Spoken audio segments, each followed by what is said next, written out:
Hi, everybody. Thanks so much for coming. As you may know, this is devconf.us, and we're really excited to have you. And I wanted to tell you a little bit about the conference and a little bit about me. So I'm Langdon White, and I am in. I have a weird job now, but basically, I try to do some advocacy for Red Hat around some of our products. You've probably seen me before because this is my third time running the show, um, and so again, kind of thanks all for coming. It's really tough to give a talk like this because you get very little feedback. So kind of fair warning. But let me see if I can find my notes because that would be make this a little bit easier. So DevConf US. DevConf US is based on DevConf CZ, which I think will be in its 12th year in January. This is our third year running, but our first time doing a virtual conference. So hopefully we'll be able to pull it off, and it will be super cool. So what I want to start with is basically some people who I've been able to pull in, and Sally O'Malley and Urvashi Mahan. I could never say your last name. And each person is going to introduce themselves in a minute, but I wanted to give a little bit of background about DevConf in case you are unfamiliar with it. So we celebrate open source at this conference. And what that means is not just open source software, not just free as in beer, but also the communities around it and how we want to grow those communities and by providing opportunities to speak and providing opportunities to go to a conference and, kind of all those various things. And so this conference is very focused on basically on new people. So this is an opportunity for people who've never given a talk before to come and give a talk. This is an opportunity for someone who's never been to a conference to come and finally understand what the hallway track is. We are very focused on developers, but we also have a bunch of tracks that are around kind of the other aspects of open source software, like the process of creating it, right? Or the user experience differences when you're working in open source versus when you're working in a proprietary software company. So that's kind of a little bit of an introduction to DevConf, and hopefully some of you are new and some of you have been here before. And without further ado, I'm going to hand it off to one of my first co-chairs, Sally O'Malley. Hello. Good morning. Yep, I am Sally. I'm a software engineer working on OpenShift by day, organizing this virtual event by night. Sometimes those lines get blurry. I've been to many tech conferences, but DevConf, it's special. It's about the speakers, it's about developers, it's about people, not products. It's about open source and our community and our ideas. It's about what's next, what we're trying out, what we're working on. I was thrilled and honored to take on this role as co-chair this year. Thank you all for being here, and thanks for being you and for celebrating this community. And Urvashi, tell us a little bit about yourself. Hello, everyone. My name is Urvashi Monani. I am a senior software engineer at Red Hat, also working on OpenShift and also working on DevConf by night. DevConf US is actually very special to me, as it's both the first technical conference that I attended and also the first one at which I gave a talk. It gave me a platform to talk about and share all the cool stuff that I get to work on, and it set me up with some critical experience for continuing to present in the future. As I entered the room 2 years ago, I most definitely did not see myself being one of the co-chairs for DevConf US, but accidents can happen. The journey so far has been amazing, and I know DevConf will continue to have this impact on many others, such as my conference buddy here, Mr. Eeyore. So first of all, I would like to thank our track captains for volunteering their time to curate all the content you'll be seeing throughout the conference. I would also like to thank the entire DevConf crew, everyone from event planning to session moderators to stressed out partners. This conference wouldn't be possible without you. So thank you all so much for making this possible. And back to you, Langdon. All right, clicking all the buttons. So this is the part at the welcome that we try to give you a little bit about the how to conference.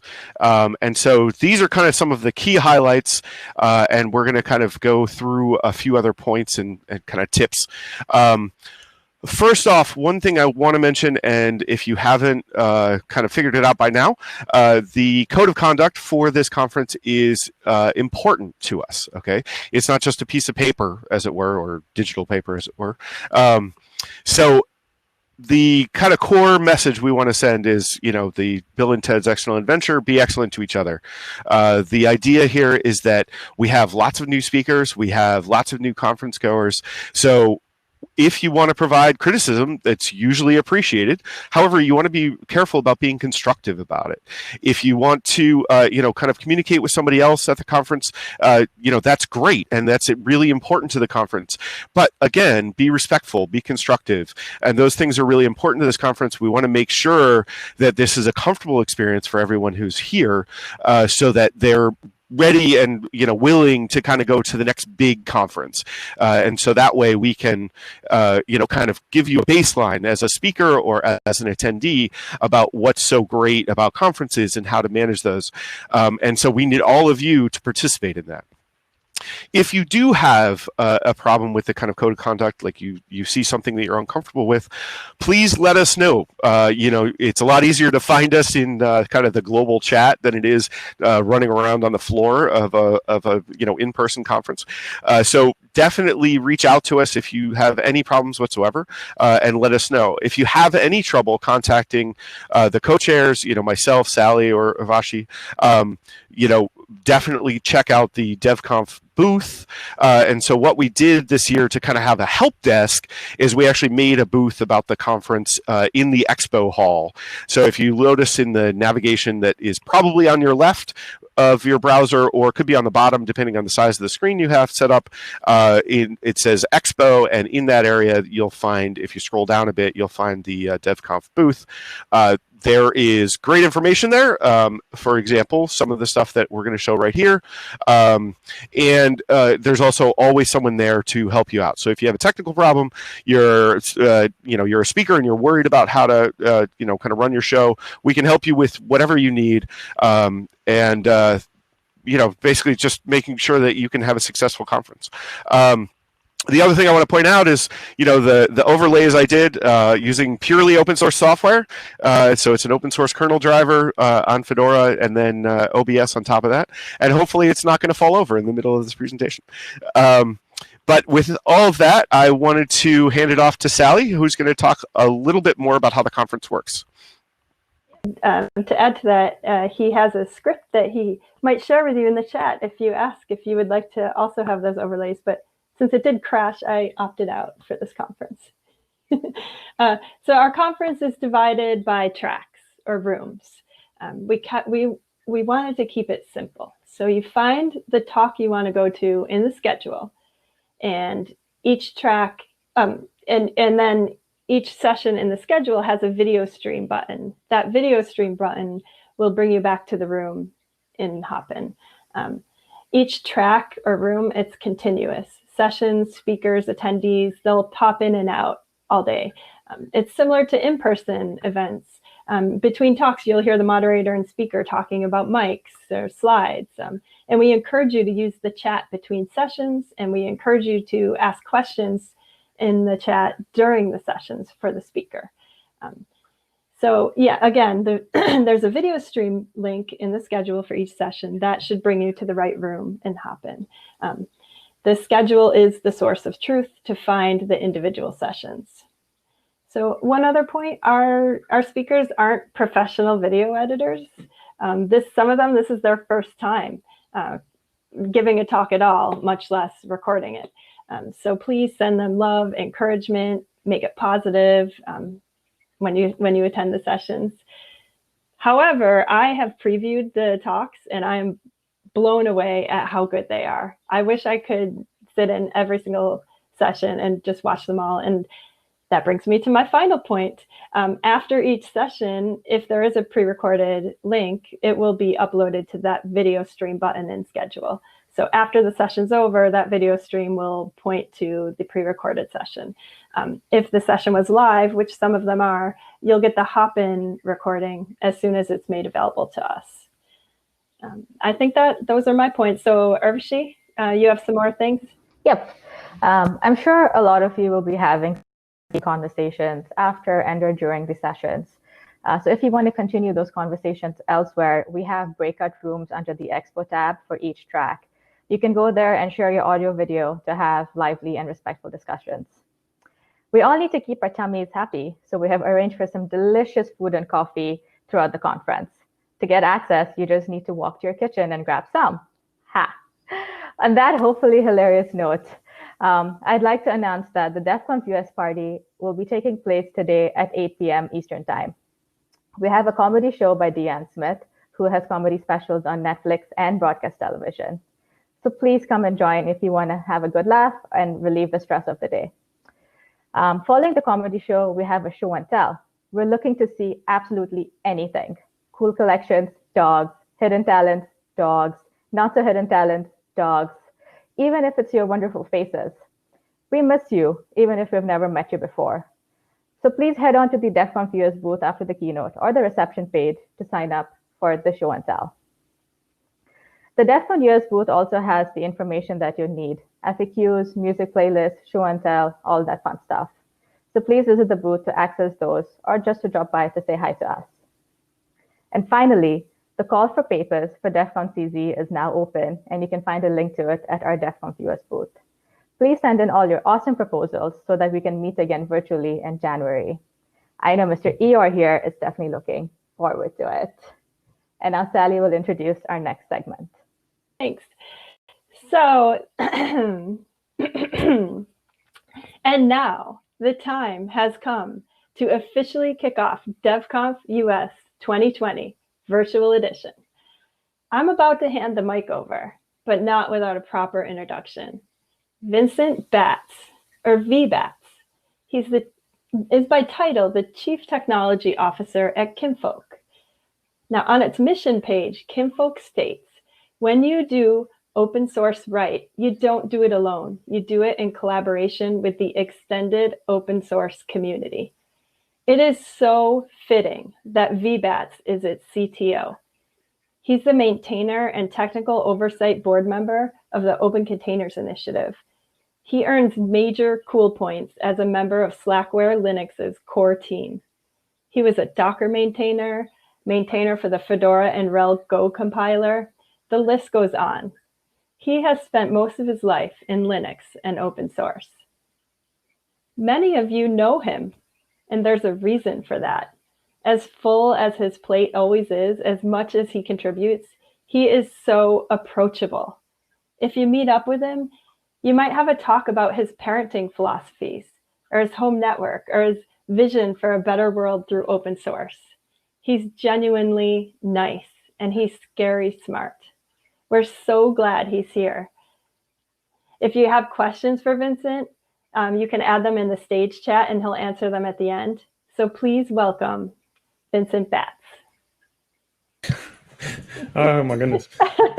I should have turned on my video sooner so you could see me like going, oh no. But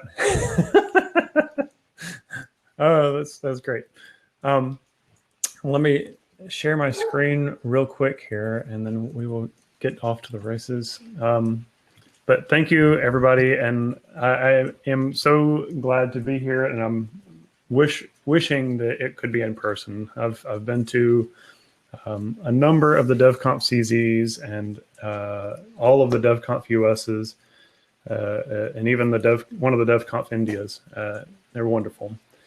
So when thinking about this talk and some of the topics that were kind of recommended and ways to be creative about chatting, the best piece that I could think of, especially given some of the things that have happened, for everybody and for me, particularly in the last year or so, is to look back at the golden thread. And it's not like some definition meeting on what a golden thread is, but particularly we kind of refer to this in my household and with loved ones of looking at that that thing that connects either all of us or your history or whatever it is, that's so fine, but you usually can only see that glimmering piece of your own history in hindsight. So what is that golden thread? Sally, holy moly, knocked it out with an introduction. I've never had an introduction like that, but honestly, I'm still hands-on keyboard, individual contributor, nerd, and otherwise, but have had a number of different dabblings over the years. And I'll get into this more in a second, but if you have questions or have had experience in any one of these things, feel free to reach out to me, because I'm excited to jump into pretty much any one of those pieces. So real quickly, one of the things that this talk, is probably not going to be is any kind of figurative, literal, chemical, spiritual, blowing your brains out your butts. It's just not going to be that kind of a talk. If at any point, something is of use to you, great. I pay a lot of respect in, when teachers convey a message, and there's a lot of responsibility in that. And there's nothing precise that I'm saying that you should do or, that will work for you. At best, I'm going to try and honestly cover a little bit of what I've found worked for me, and probably some of the embarrassing things along the way that have gotten me here. The first thing is really that I'll talk a little bit about goals. And this was like when the topic came up of like, well, you changed jobs this year, and that's exciting. And you did it during a pandemic, and that probably was not the smartest thing. Even Chris Wright even said, "Bless your heart," speaking very much to my Alabama raising. But even to go from a big company to a very small, intimate company at Kinfolk. So what brought you here? And this got me thinking a little bit further to what did get me here. And some of that is like, there was a time 10 or 15 years ago that I wrote a 5, 10, 15-year goal for myself. And this is a little fluffy, but it's one of these things that, I'm not a list-making person. I've gotten much better at it now, but I've never been good at list-making. So it was monumental to sit down and write a list. That was great.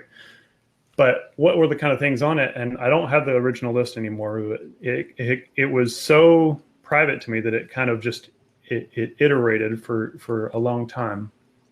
And at that time, this was closer to 20 years ago, for me personally, was to have more options than beans and rice. And along that same line is to not miss on rent or critical bills or otherwise. That's very, very, very real to me.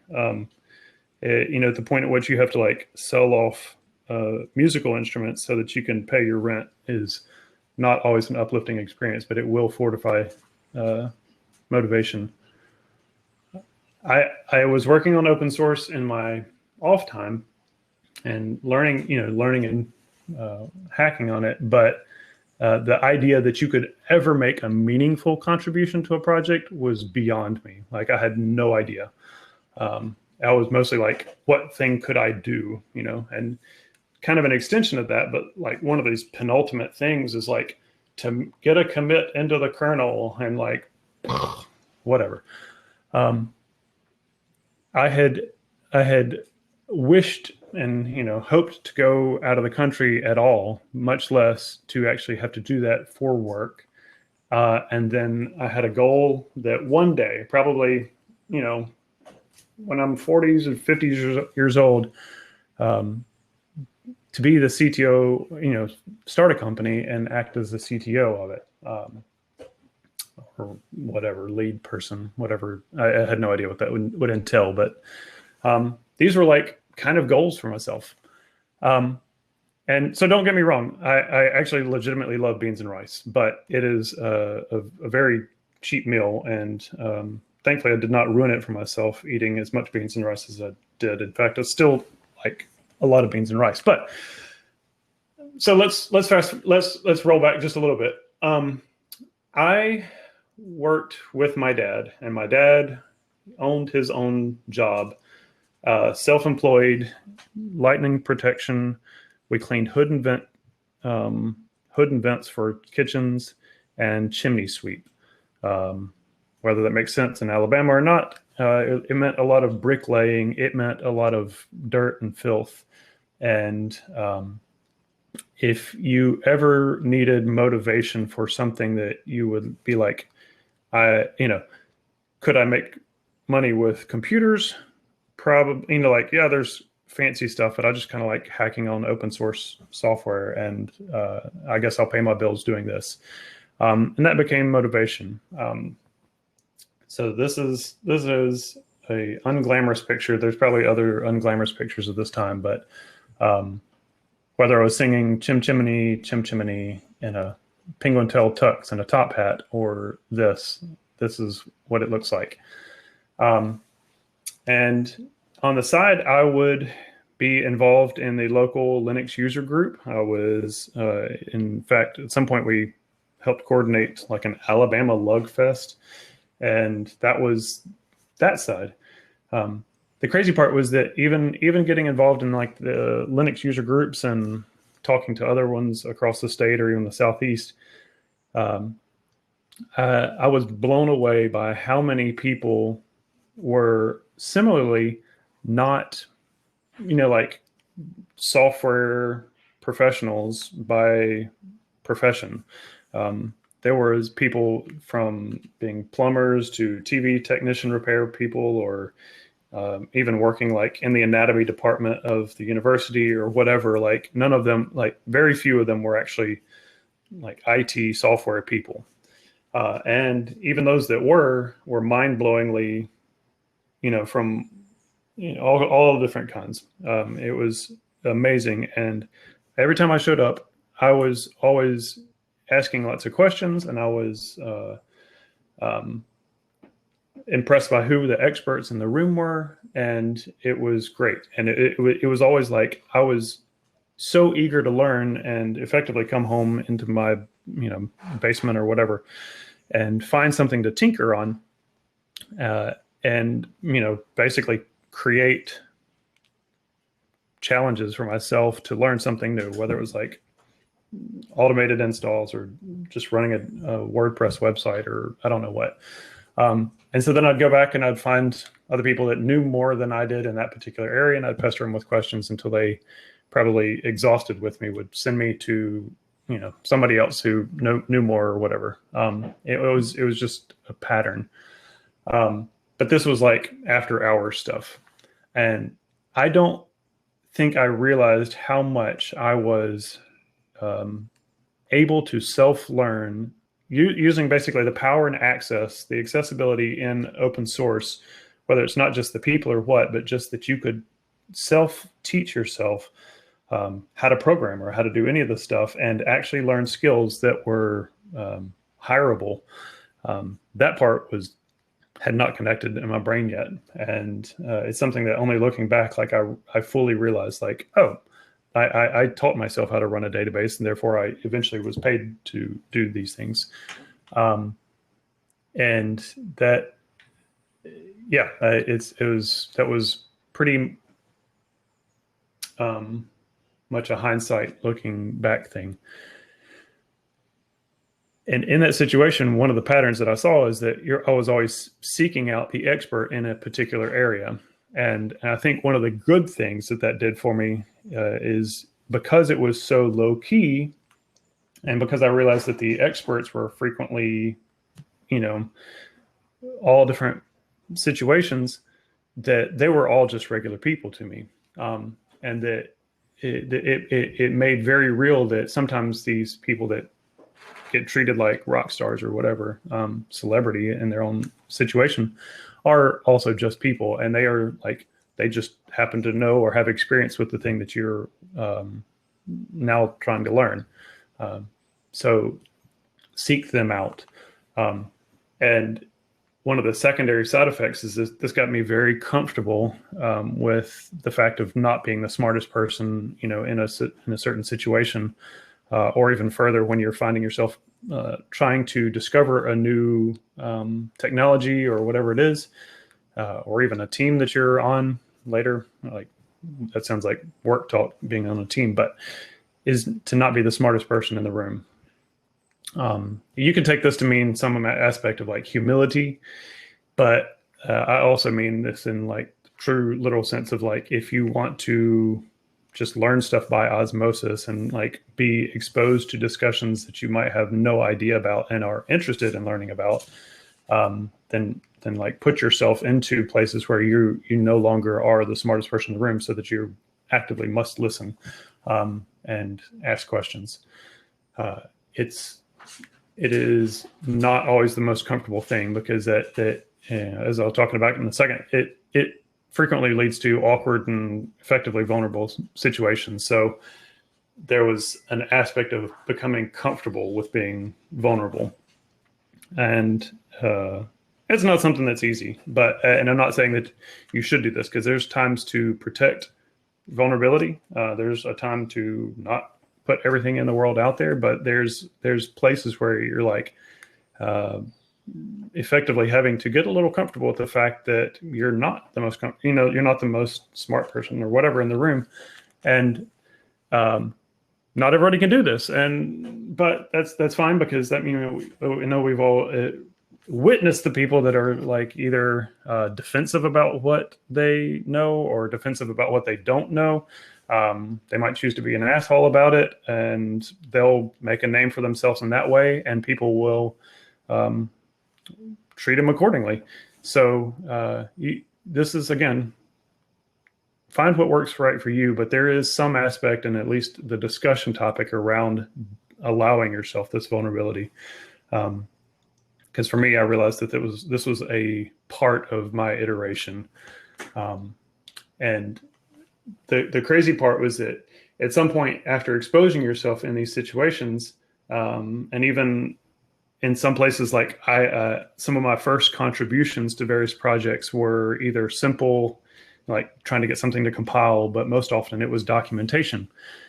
And there were times when, yeah, obviously I didn't know what I was doing, but I was frustrated with trying to use something, and I realized that it was the docs that were sucking, not the code was particularly bad itself.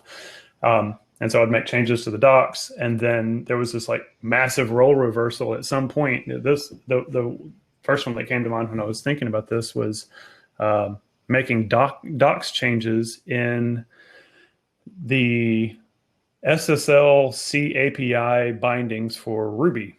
And I was doing something with SSL, TLS, and Ruby at the time, and the documentation was so bad. Oh gosh, it was so bad.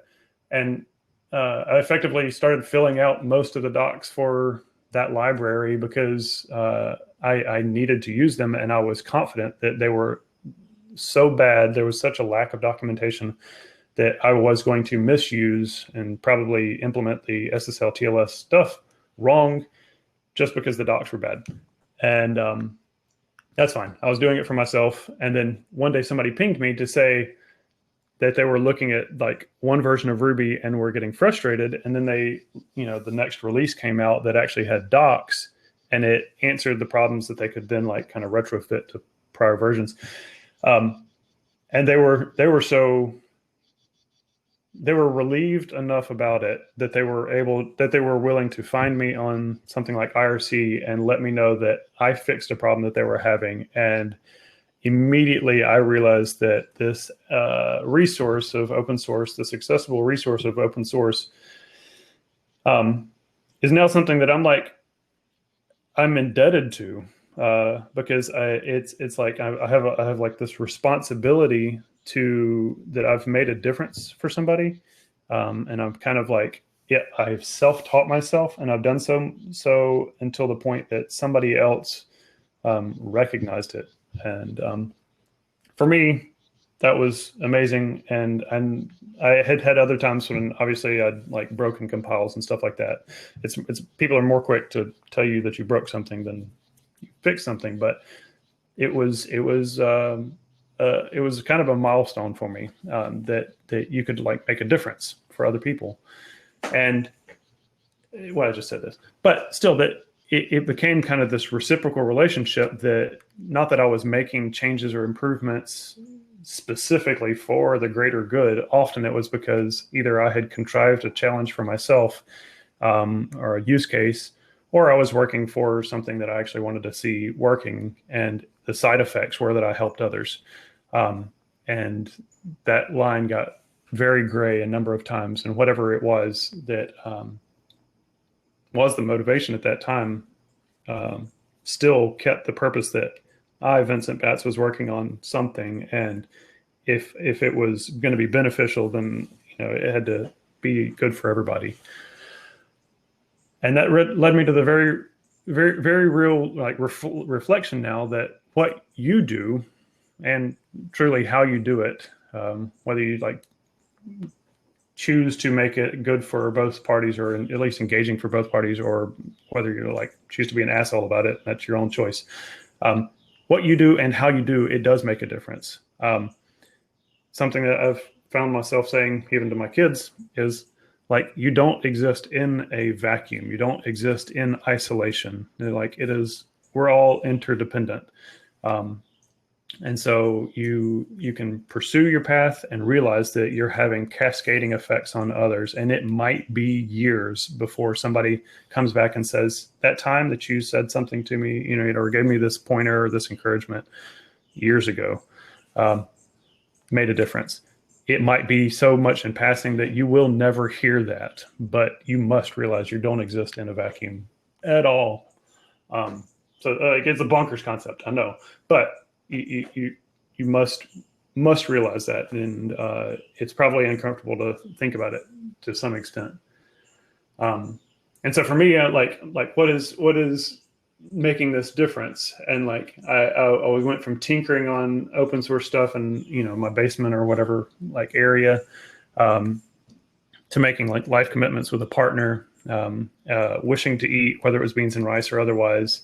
At some point I was able to make the switch from sweeping chimneys and geez Louise, I did door-to-door sales and waiting tables and stuff like that, to getting a job at the IT department at a bank. That was monumental. It didn't pay good, but it was monumental for me, because it was somebody recognized that you had skills that they were willing to pay for. Kids came along, and around the same time, not only did I get on with the bank IT, but I actually got denied because I had dropped out of university. I thought university was ridiculous. And so I was denied because I couldn't check a checkbox that I had a degree, and I still also wanted to eat. So with kids and job and everything like this, I also went back and finished university. And that process kind of hardened my motivation in that way. And I really, some of these words are so squishy, I can't believe I'm saying them, but it really, for as ADD as I am, and as much as I don't like making lists, there's times when it's oh, this is the reason that I'm, doing these things. And it sometimes takes being real with yourself of why it is that you're even doing that.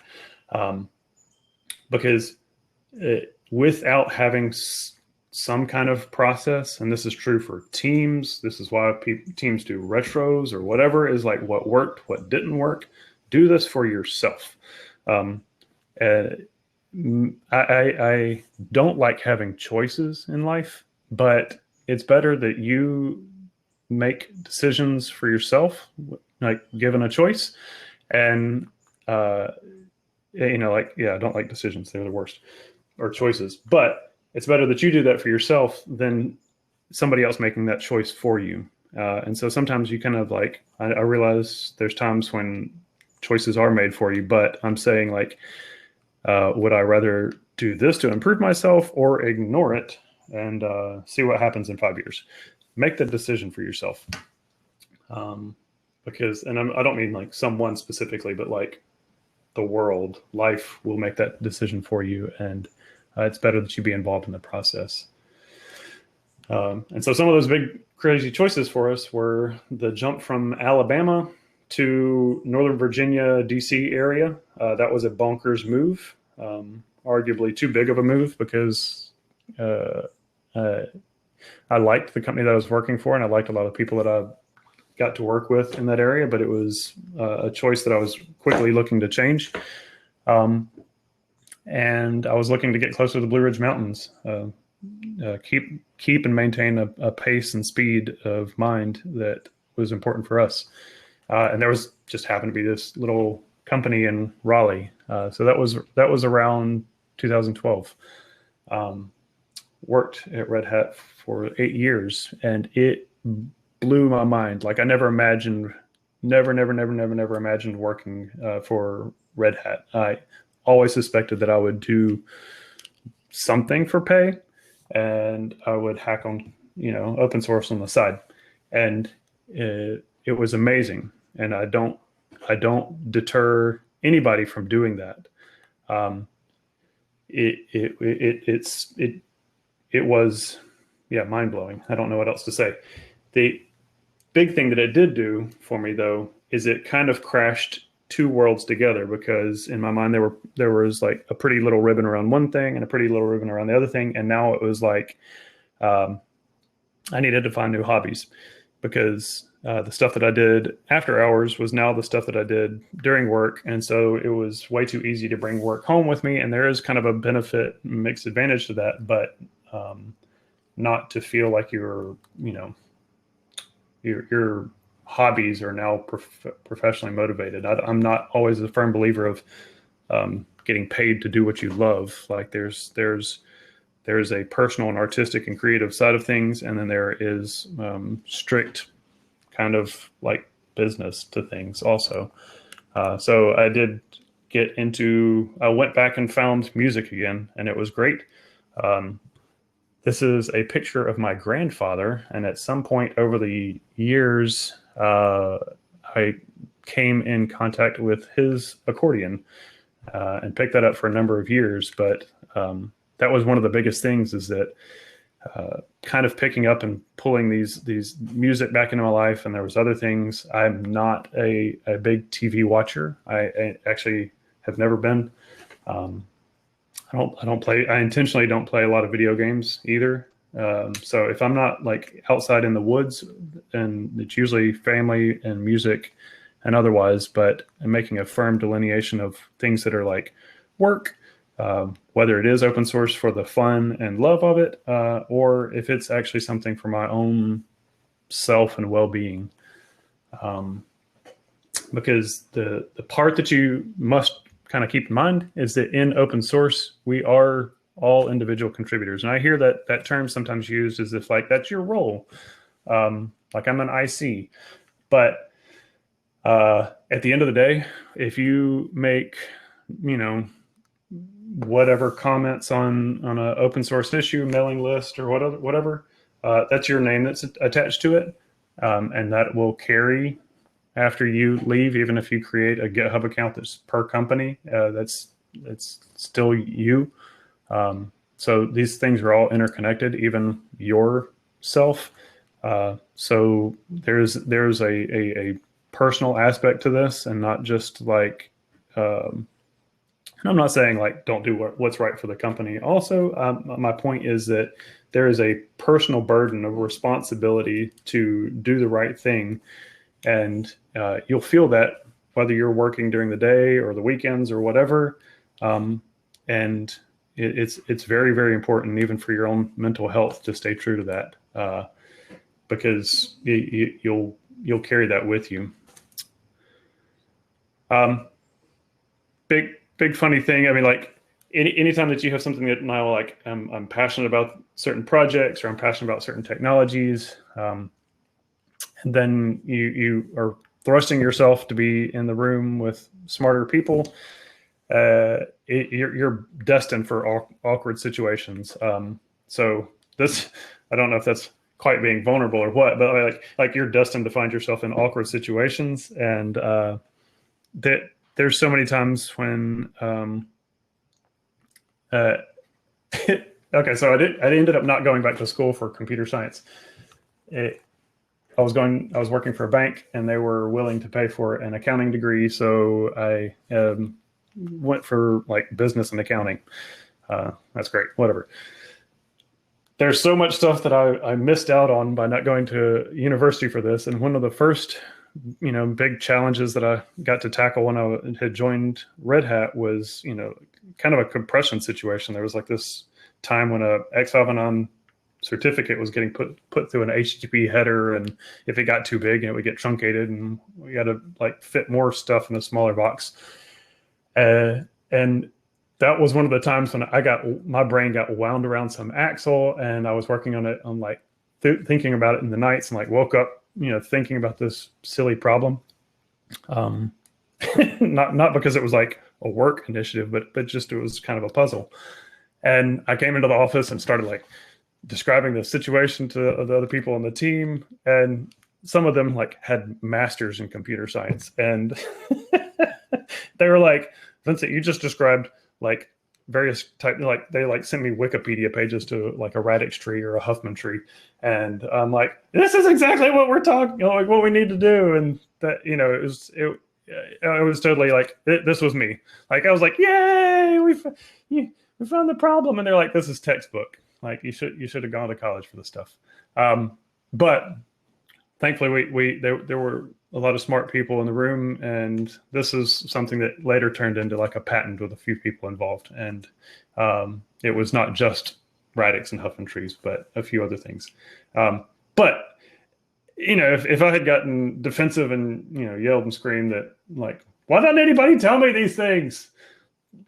The situation could have gone poorly. But it kind of embraced that awkwardness and ability to laugh it off, and something might come out of it. So other times that I think similar things have happened is that because I have approached things in a situation where you can kind of laugh it off, or at least like brainstorm with the smarter people, is that sometimes your ideas get mixed into their ideas. And this is one that I can't say works for everybody, because I think that people should always get their attribution, but do realize that it's almost like a form of flattery that if you put yourselves in the situations with people, that sometimes the good outcome that actually solves the problem might be part of your idea, but it might be somebody else's implementation of it. And you can hope and wish, and hopefully you'll have advocates there that will make sure that you get recognized for those things. But at the end of the day, at least for me, one of the biggest important things is that the right solution was arrived at, even if it was somebody else's implementation. So this kind of borderlines on that vulnerability piece, that it's the best possible a very good outcome, even if things could have been better. So realize that those things are kind of mixed up together. So in kind of a recap, it really does become kind of an indebted responsibility. I could not have done anything that I've done without open source. My fine golden thread would have been completely different. And then how to engage in those situations is kind of a constant reflection process, and allowing yourself the space and humor to do that. Like find your humor and how it works together. And then lastly, like I said, motivations. That word still sounds so squishy to me, but it is how I prioritize, like what is the most important thing right now. And the most important thing right now might be just the person that you're sitting with, not your list of to-dos. But the way and the nature and the topic and how you're helping them to make it actually useful is still part of that motivation. So find what's important. And that is what I mean by the looking back at the golden thread. And to be honest with yourself, is even to acknowledge all the other things that I can tell you that part of even why I keep saying this is what worked for me and doesn't work for other, or whatever, is that there are always other things that factor into it. And, like I cannot rule out the fact that there is privilege that plays into this, and there is, it's not just dumb luck. I can't say that like there was a lot of hard work and whatever, but and I'm not saying that I've arrived either. Jesus Christ. Like, I'm just saying that, like, when you look back at what got you to where you are, be very real with yourself. Because if I want also to acknowledge that, how best to help others is to acknowledge things like your life situation, privilege, and otherwise, then you might be completely tone deaf to even engage with other people. So this is part of that hindsight as well, and realizing that it's a constant education process and it's a constant improvement process. So yeah, with that, I think most people feel free to reach out to me, find me. And with that, I think we might be able to take a few questions, but otherwise, thank you. Vincent, you're awesome, as I pointed out before your talk. And I've been following the chat, the stage chat, and it's just, so what I can say is that your story resonates for so many. That's exactly what Carson Wade said, actually. I took his quote. Your story resonates for so many. People were just so excited to hear that, like, they could see themselves in you. And among us, we found out we have former chefs. We have 7-Eleven managers. Myself, I was a Trader Joe's cashier for a decade. Flash website builder, somebody admitted to doing, Jeff Ligon. So yeah, not so many questions, just you really prompted this amazing dialogue in the chat that you couldn't see, but we were all just like sharing with you the fact that we're all in this together. And thank you for being so honest and being yourself. And for me, a quote that came into my mind while I was listening to you was that every day I'm at work being like right here in my house, and I say, like, I know I've made some good choices in my life when I'm doing my work at work, and I'm like thinking, I can't believe I get paid for this, because I think that every day, like, I'm doing my work, and like, I can't believe I actually get paid for this. This is so awesome. And it took me so long to figure that out, well into my 30s, well past. Yeah,